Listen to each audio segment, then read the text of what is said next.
Hello guys, welcome back to my channel. कैसे हैं आप लोग? आशा करता हूँ आपका पिछला हफ्ता अच्छा गया होगा। मैं इस वाले हफ्ते में थोड़ा सा रहा मैं मार्केट से दूर, और जस्ट बिकॉज क्योंकि मार्केट अपने अकॉर्डिंग नहीं चल रही थी। लॉसेस वगैरह हुए, काफ़ी ज़्यादा लॉसेस हुए। 30-40% इक्विटी डाउन हुई है और मैक्सिमम लोगों के अकाउंट भी वॉश हो गए। आई नो, बहुत ही ज़्यादा सफ़र कर देने वाला, दिमाग ख़राब कर देने वाला ये हफ्ता था। और देखो यार, मार्केट चलती ऐसी ही है। कभी कभार ऐसे वीक्स आते हैं जब आपके सारे सारे एनालिसिस बिल्कुल अपोजिट हो जाते हैं, तो इन सब चीज़ों से ठीक है, थोड़ा सा डीमोटिवेशन होती है। आपका मोटिवेशन वगैरह डाउन होते हैं, एनर्जी डाउन होती है, बट स्टिल आपको इस मार्केट में अगर लॉन्ग टर्म टिकना है तो अपनी एनर्जी को कंजर्व करके बचा के वो रखना पड़ेगा, ताकि जब वो अच्छे हफ्ते आएँ, हमें ऐसा नहीं है कि हमेशा ही हमारे ऐसे हफ्ते गए हैं। ऐसे ऐसे हफ्ते भी आए हैं, ऐसे ऐसे वीक्स आए हैं जिसमें हमने लगातार 3-4 हफ्ते तक प्रॉफिट ही करा है। एंड आई थिंक जो लोग स्टार्टिंग से जुड़े हुए हैं साथ में, तो उन लोगों को इस चीज़ का आइडिया भी है। बट अब देखो, जो हो गया सो हो गया, हफ्ता निकल गया, अब नया हफ्ता है, नया वीक है। तो इस वीक में हम पूरा ट्राई करेंगे कि सेफ ट्रेड्स लें और जो लॉसेस हुए हैं उनकी रिकवरी करी जाए, और एक न्यू प्लान के साथ कुछ जो चीज़ें हमने पीछे मिस आउट करी उन सब चीज़ों का मिस नहीं करना है। नई स्ट्रेटेजी लेकर आनी है मार्केट में, क्योंकि ये वाली जो अभी गोल्ड के अंदर स्पेशली मूव हुई है, ये वाली गोल्ड के अंदर मूव कभी नहीं देखी। मींस मैं भी 5-6 साल से ट्रेडिंग कर रहा हूँ, बट ऐसी मूव, कोरोना टाइम हो गया, वॉर के सिनेरियोज हो गए, कभी ऐसी मूव नहीं है कि मार्केट 1.5 हफ्ते तक, मींस 8 से 9 दिन वन डायरेक्शनल जाती रहे और न्यू पे न्यू हाई बनने में लगे हुए हैं। तो अब वही है, गोल्ड की मैं स्पेशली बात करूं तो गोल्ड की मार्केट अब उस वाले जोन में है कि जहां से बस आसमान ही है, ऊपर ऊपर कोई दीवार नहीं है, कोई रेजिस्टेंस नहीं है कि मार्केट कहाँ पे जाके रुकेगी। बट स्टिल हम ट्राई करेंगे कि कुछ लेवल्स वगैरह हमें पता चले, देखें एक टेक्निकली क्या हो सकता है। अगले हफ्ते पीपीआई और सीपीआई का डेटा भी है, मेजर डेटाज हैं। एनएफपी का डेटा गोल्ड के लिए नेगेटिव आया, बट स्टिल मार्केट ने नीचे की सडन विक बना के उसके बाद एकदम से ऊपर चली गई, क्योंकि बाकी के जो अनएम्प्लॉयमेंट रेट्स वगैरह के डेटा थे वो गोल्ड के लिए पॉजिटिव आए। और मार्केट ने न्यू हाई भी बनाया, फिर वहाँ से रिजेक्शन भी अच्छी अच्छी दी है, करीब 180 से 200 पिप्स की। तो इन सब चीज़ों को भी कवर करेंगे इस वीडियो में। बाकी वीकली वीडियो है, वीकली एनालिसिस मैं आपको सभी पेयर्स के दूंगा, एंड अकॉर्डिंगली हम लोग ट्राई करेंगे कि दोबारा से हम अपनी एनर्जी ग्रैब करें, दोबारा से मोटिवेट हों, और सेम एनर्जी के साथ हम लोग अपनी ट्रेडिंग को रीस्टार्ट करें, रीस्ट्रक्चर करें। और जो भी है, जितने भी फंड्स बचे हैं, जितना भी रह गया, उसके साथ हम लोग ट्राई करें कि हमें अच्छे से अच्छा प्रॉफिट हो। तो चलिए स्टार्ट करते हैं वीडियो। सबसे पहला पेयर है हमारा जीबीपी जेपीवाई। जीबीपी जेपीवाई की बात करूं तो आप लोग एक ऊपर से ये ट्रेंड लाइन बना सकते हो, जो मैंने आप लोगों को मार्क करके दिखाई है। इन लेवल्स पे आप लोग अगर यहाँ से दोबारा से रिजेक्शन मिले मार्केट में, तो आप लोग यहाँ से एक सेलिंग ले सकते हो। और सेकंड थॉट क्या रहेगा, आपके दिमाग में एक सेलिंग का जोन आ गया 189.500 का, यहाँ पे मिलती है मार्केट, तो आप लोग सेल ले सकते हो। और दूसरा, अगर मार्केट इसको ब्रेक करे देन इसके रीटेस्ट पे आप लोग बाई की ट्रेड ले सकते हो। और दोनों ट्रेड्स के अंदर, सेल का हो चाहे बाय का हो, आपका एसएल रहेगा करीब 50 पिप्स का, इससे ज़्यादा का आपको एसएल नहीं देना है जीबीपी जेपीवाई के अंदर। बट स्टिल मैं आपको यही बोलूँगा कि सेल की ट्रेड स्टिल सेफ है। 189.700 800 के पास से आप लोग सेल की ट्रेड ले सकते हो। चलते हैं अगले पेयर पे, जो कि है यूएसडी जेपीवाई। यूएसडी जेपीवाई के अंदर इस वीक में हमें काफ़ी अच्छी सेलिंग देखने को मिली, 146.500 के लेवल तक गई है मार्केट। अब इस वीक में मार्केट क्या कर सकती है, दोबारा से 149 को टैप करके दोबारा से डाउन साइड की तरफ आ सकती है। 149 का लेवल रहेगा आप लोगों के लिए सेलिंग का लेवल। और अगर मैं करूं बात बाइंग की, तो बाइंग के लिए आपको करीब करीब 142 या फिर 143 तक का वेट करना पड़ेगा। चलते हैं अगले पेयर पे, जो कि है हमारा यूरो यूएसडी। यूरो यूएसडी के अंदर अच्छी बाइंग 1.100 के लगभग लगभग तक की बाइंग हमें देखने को मिली। हमारे जो लेवल्स थे लास्ट वीक के, वो भी अच्छे प्ले हुए, वहाँ से अच्छी मार्केट भी अपसाइड की तरफ गई है। और अब इस वीक के लिए आप लोगों के लिए जो बाय का लेवल है 1.084 से लेकर 86 का एरिया आप लोगों के लिए रहेगा बाइंग का, और सेलिंग का एरिया 1.110 और 105 तक का, 105 से लेकर 110 तक का एरिया आप लोगों के लिए सेलिंग का एरिया रह सकता है। चलते हैं अगले पेयर पे जो कि हमारा XNG USD। XNG USD still अपने बहुत अच्छे बाइंग जोन में है, अच्छी आपको ट्रेड मिल सकती है। इस वीक भी मार्केट ने 2 के एरिया को टैप करा और उम्मीद है नेक्स्ट वीक भी मार्केट दोबारा से 2 के एरिया को टैप कर सकती है। जो बाइंग का एरिया रहेगा वो 1.73 से लेकर 75 के पास का एरिया है, यहाँ से अच्छी बाइंग निकल सकती है। और उम्मीद यही है मार्च एंड और अप्रैल मिड तक आपको काफ़ी अच्छी बाइंग देखने को मिल सकती है नेचुरल गैस के अंदर। चलते हैं अगले पेयर पे जो कि है हमारा US30। की कहानी सिमिलर कि बाय पे बाय जा रही है, मार्केट कंसोलिडेट कर रही है बट सेलिंग ट्रेंड में नहीं आ रही है। बट कल की जो क्लोजिंग है एक पॉजिटिव क्लोजिंग इंडेक्सेस में हमें नज़र आई है और ऊपर से एक अच्छी विक मार्केट में बनी है, अच्छी रिजेक्शन मिली है। और नेक्स्ट वीक के लिए जो आप लोगों के लिए सेलिंग का एरिया रहेगा वो 39,000 का एरिया रहेगा सेलिंग का, विद 60 पिप्स एसएल। और बाइंग का एरिया करीब करीब रहेगा 38,000 और 38,100 के पास का एरिया। चलते हैं अब नैस्डैक पे भी दोबारा से 18,300 का एक एरिया वो बन के आ रहा है, जहाँ पे मार्केट बार बार जा रही है और अच्छी रिजेक्शन मींस 200-300 पिप्स की मिल रही है।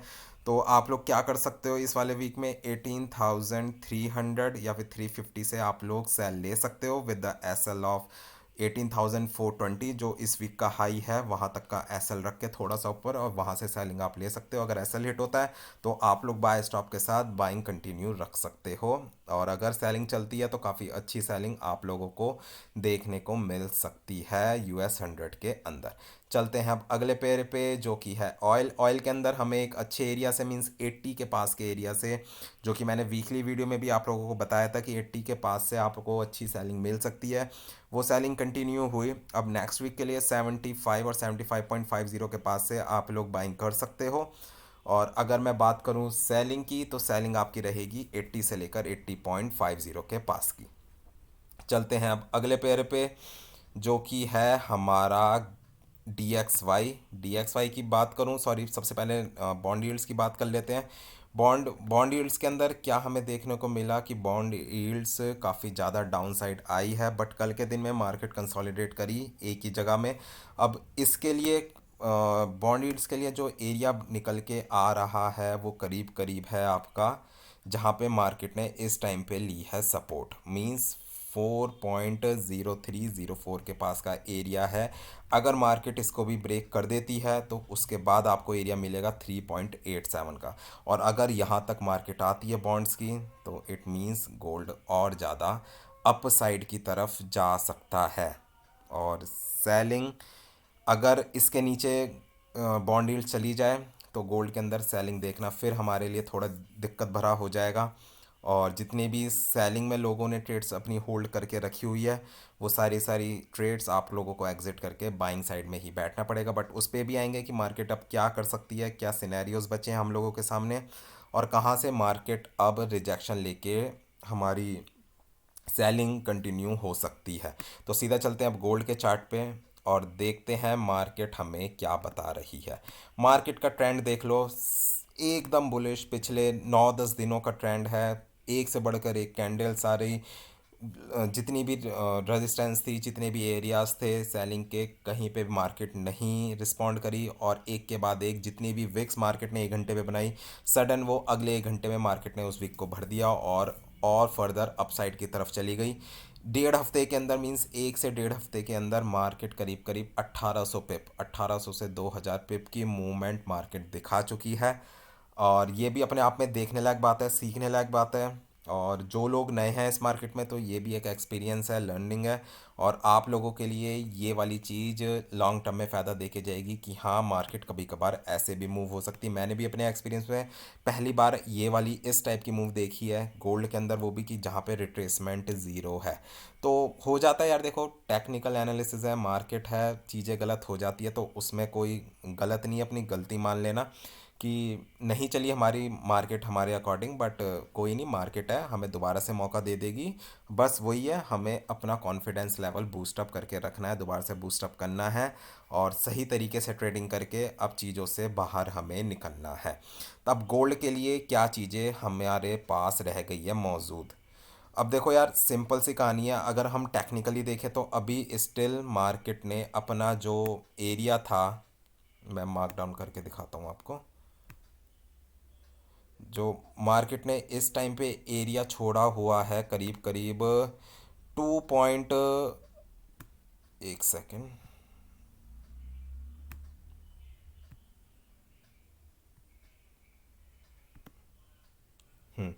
तो मार्केट ने इस टाइम पे जो एरिया अपना छोड़ा हुआ है वो करीब करीब टेक्निकली 2090 और 2100 का, जिसको मार्केट ने अभी तक रिटेस्ट नहीं करा है। मार्केट वन साइडेड अपसाइड की तरफ जा रही है और कोई भी रिजेक्शन मार्केट के अंदर हम लोगों को देखने को नहीं मिल रही है। तो इसका ये मतलब नहीं है मार्केट अब वन साइडेड ही जाती रहेगी और कोई भी रिजेक्शन मार्केट के अंदर हमें देखने को नहीं मिलेगी। ऐसा नहीं होने वाला, हमें देखने को मिलेगी, बट कब। अब इसके अंदर दो सिनेरियो बन के आते हैं गोल्ड के अंदर कि कहाँ से रिजेक्शन हम देख सकते हैं। सबसे पहले तो जैसे हमने मान लिया 2195 का एरिया। अगर 2195 के एरिया से मार्केट लेती है रिजेक्शन, मतलब दोबारा से जाए मार्केट और एक दोबारा से हमें अच्छी रिजेक्शन हमें डाउन साइड की देखने को मिल जाए, इट मीन्स कि 2195 का एरिया हमारे लिए काफ़ी अच्छा एरिया है और वहाँ से हमें रिजेक्शन देखने को मिल सकती है। बट मार्केट ने जो इस टाइम पे क्लोजिंग दी है वो करीब करीब दी है 2175 से अबव की, जो कि एक बुलिश क्लोजिंग है। और कल रात को मैं यही देख रहा था, अगर इससे नीचे नीचे नीचे क्लोजिंग रहती तो मार्केट हमें एक अच्छा रिजल्ट दे सकती थी। बियरिश का एक सिग्नल हमें मिल जाता, बट ऐसा नहीं हुआ। स्टिल एक बुलिश क्लोजिंग है और चांसेस यही है मार्केट 2195 को भी ब्रेक कर सकती है नेक्स्ट वीक में। अब डिपेंड करेगा पीपीआई और सीपीआई के डेटा पे, उस पर तो हमारी खास नज़र वो रहेगी ही, मार्केट कैसे चलती है और क्या क्या करती है।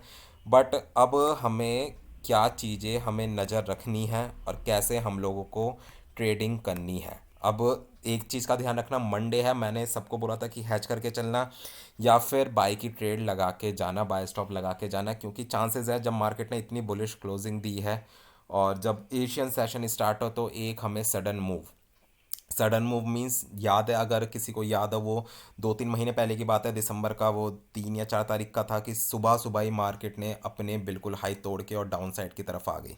अगर मार्केट किसी भी दिन किसी भी ओपनिंग पे या फिर क्लोजिंग पे, क्योंकि ये वाला काम उसी टाइम पर ही होगा कि सारे के सारे जितने भी ट्रेड्स हैं बड़े लोगों की वो एग्जिट होगी और वहाँ से एक सडन रिजेक्शन आएगी। पहले मार्केट अपसाइड की तरफ जाएगी और वहाँ से रिजेक्शन आ जाएगी, जैसे ही हमारी विक हमें ये वाली देखने को मिली थी। ये वाली जो विक थी ये वाली हमें देखने को मिली थी।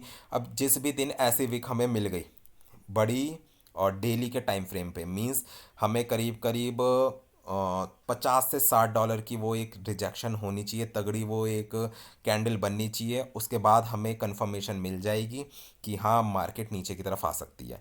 तो जितने भी सेलर्स हैं इस वाले दिन का वेट करो कि कब वो वाला दिन आता है। और अगर 2195 ब्रेक होता है, नॉर्मल सी एक ओपनिंग हो जाती है गोल्ड की और सडन दोबारा से अपसाइड की तरफ जाता है, तो फॉर श्योर 2020 और 2050 का लेवल, 2250 का लेवल आप लोगों को देखने को मिल सकता है।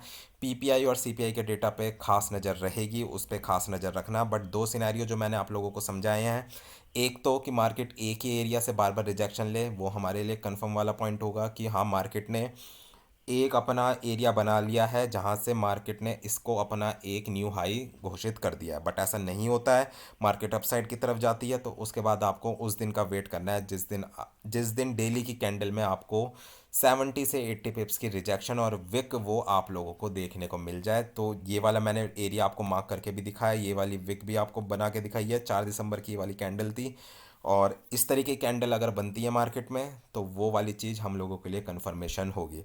अब बाकी देखो क्या सिनेरियो बन रहे हैं इस टाइम पे। क्रिप्टो में फुल बाइंग है, गोल्ड में फुल बाइंग है, इंडेक्सेस में फुल बाइंग है।